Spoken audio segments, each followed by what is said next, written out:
Ever feel like you're being pushed to go faster and faster? It's just like your data centers with servers, leaf switches, and spine switches.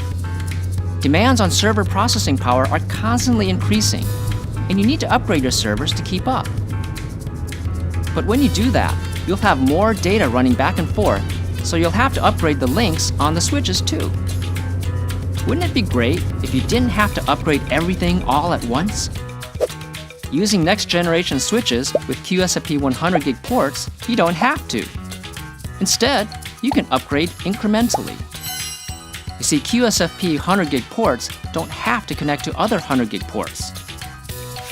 They can connect to 25GB ports, or even 40GB, and 10GB ports. How does that help you? Let's say you have a data center with 10GB servers, and you've deployed either QSFP 40GB or SFP plus 10GB based top-of-rack and leaf switches. Intra-rack links are short, so they're either copper cables or active optical cables. Uplinks to the spine switches are QSFP 40GB.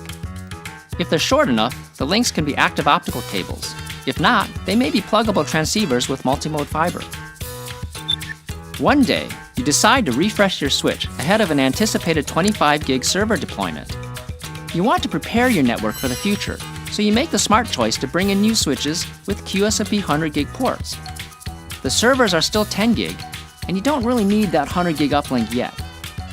You can continue to use the 40GB QSFP modules and the same fiber infrastructure for the links between spine and leaf. And for the downlinks to the servers, you can use the 40GB QSFP breakout cables and connect to SFP Plus ports on the servers. Now, your server refresh cycle rolls around.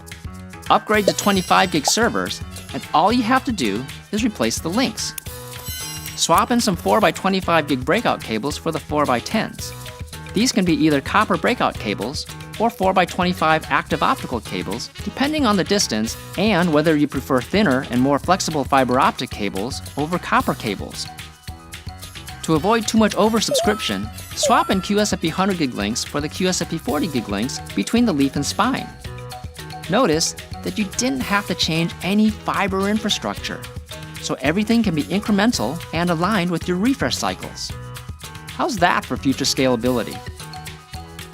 Let's review the main points. The same 100GB port on next-generation switches can support multiple speeds: 10GB, 25GB, 40GB, and 100GB. You need to pick the right module for the application. You don't have to change the fiber infrastructure. You can get your network ready to meet future demands with a QSFP 100GB based switch. So there it is. Now you see how QSFP 100GB ports give you flexibility to upgrade your data center incrementally.